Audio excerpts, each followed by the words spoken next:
di semua. Nanti kita akan update lagi, tapi kita ke informasi selanjutnya.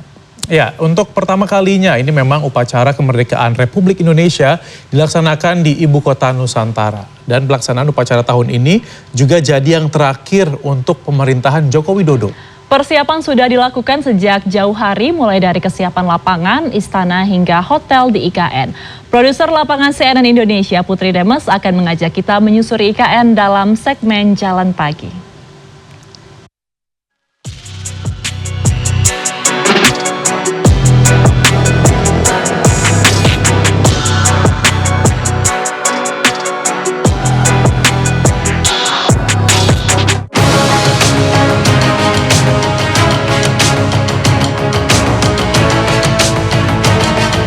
Ibu Kota Nusantara untuk pertama kalinya menjadi lokasi pelaksanaan upacara kemerdekaan Republik Indonesia ke-79.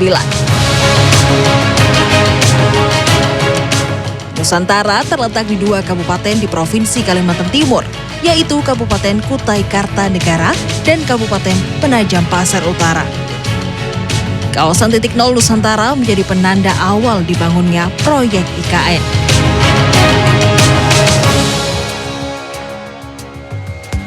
Untuk menuju ke sana, saya menggunakan moda pesawat terbang menuju Bandara Sultan Haji Muhammad Sulaiman, Samsepinggan, Balikpapan, Kalimantan Timur.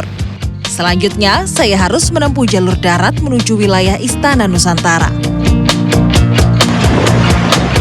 Tapi jangan bayangkan jalan yang ada di sini sama seperti jalan yang ada di Jakarta.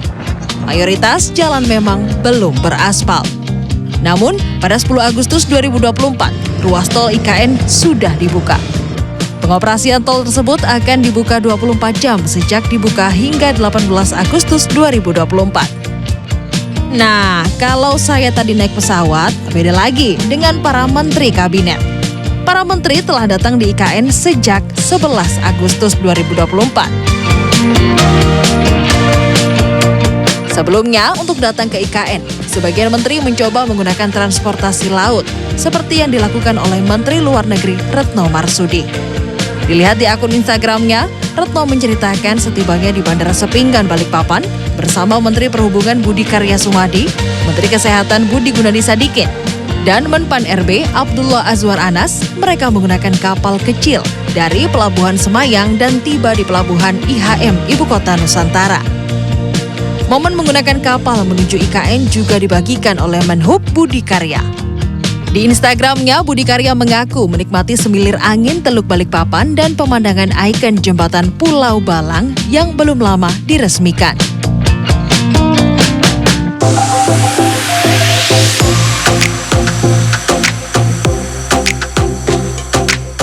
Karena proses pembangunan Ibu Kota Nusantara masih terus berjalan, baru ada beberapa hotel yang tersedia di sekitar IKN. Salah satunya adalah Hotel Nusantara yang akan dihuni oleh tamu untuk rapat kabinet dan upacara kemerdekaan Indonesia. Inilah hotel milik swasta pertama yang berdiri dan siap beroperasi di Ibu Kota Nusantara. Hotel berdiri di tanah seluas 20.000 meter persegi ini memiliki tinggi 9 lantai. Hotel ini memiliki total 191 unit kamar dengan 4 tipe kamar. Kamar terendah adalah Premier, Grand Room, Suite Room, hingga yang tertinggi adalah President Suite. Selain hotel, sudah ada rumah susun untuk ASN yang juga akan digunakan untuk keperluan upacara. Telah ada 12 tower pada tahap pertama pembangunan. 12 tower terdiri dari gabungan rusun untuk TNI, Polri, dan juga ASN.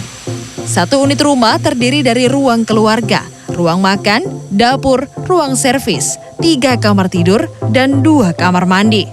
Semua unit sudah dilengkapi dengan pengaturan sistem smart home. Nah, semua rusun ASN yang sudah siap nantinya akan berbentuk seperti ini. 1 unitnya ini terdiri dari 3 kamar, yakni 1 kamar tidur utama dan 2 kamar tidur anak. Seperti yang saya kunjungi saat ini adalah kamar tidur utama. Jadi, kamar tidur utama ini cukup untuk kasur ukuran 2 orang atau ini ukuran 160 kali 200 meter. Kemudian juga sudah dilengkapi dengan furniture semuanya. Jadi rusun ASN yang 1 tower ini nanti akan siap huni pada saat 17 Agustus mendatang untuk semua petugas upacara maupun ASN yang bertugas di upacara. Selain itu, di kamar tidur utama ini juga dilengkapi dengan kamar mandi. Dan yang paling penting adalah air sudah mengalir di dalam rusun ASN ini. Nah, air ini memang sebenarnya adalah yang termasuk dalam tap water atau seharusnya nanti akan didesain bisa langsung diminum oleh penghuninya. Namun saat ini masih dalam tahap sertifikasi oleh pihak ketiga dari Kementerian PUPR. Menurut Menteri Pendayagunaan Aparatur Negara dan Reformasi Birokrasi, Menpan RB Azwar Anas, pemindahan ASN ke IKN ditargetkan pada bulan Oktober 2024. Lanjut, sekarang kita bergeser keluar wilayah KIPP IKN. Di sini ada fasilitas lain yang disiapkan, yaitu Pusat Pelatihan PSSI. Di sini terdapat 2 jenis lapangan yang menggunakan rumput sintetis dan rumput asli. Dan rencananya lapangan ini siap digunakan pada bulan September mendatang. Selain lapangan, tempat penginapan bagi Timnas Indonesia juga telah siap. Saya kemarin menanyakan ke Ketua PSSI, September akan dipakai. Karena ini sudah jadi 2,5 lapangan. Lapangan sintetis, rumput asli, dan juga lapangan yang setengah lapangan yang dipakai untuk teknis. Saya kira 2,5 lapangan ini lebih dari cukup. Meskipun nanti rencananya ada 8 lapangan. Untuk moda transportasi, kendaraan umum ramah lingkungan nantinya akan banyak dikembangkan di Ibu Kota Nusantara. Salah satunya adalah Autonomous Rail Transit. Kereta otonom ini buatan perusahaan asal Tiongkok.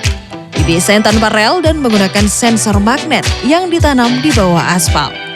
Nantinya kereta ini dimungkinkan dapat beroperasi tanpa awak atau pengemudi dengan kecepatan 40-70 km per jam. Kereta akan beroperasi di sumbu kebangsaan sisi timur dan barat. Kereta ini terdiri dari 3 gerbong dan dapat memuat 200 orang penumpang. Kereta ini menggunakan daya listrik dan dikembangkan sesuai dengan konsep IKN sebagai Smart Forest City yang mengutamakan penggunaan energi keberlanjutan.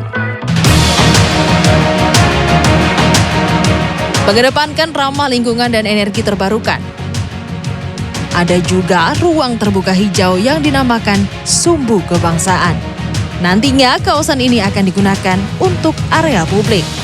Sumbu Kebangsaan Plaza Seremoni terletak di sebelah selatan Istana Negara dan di tengah-tengah komplek gedung Kementerian Koordinator. Sumbu Kebangsaan merupakan area ruang terbuka hijau dengan pedestrian yang bisa dimanfaatkan oleh publik.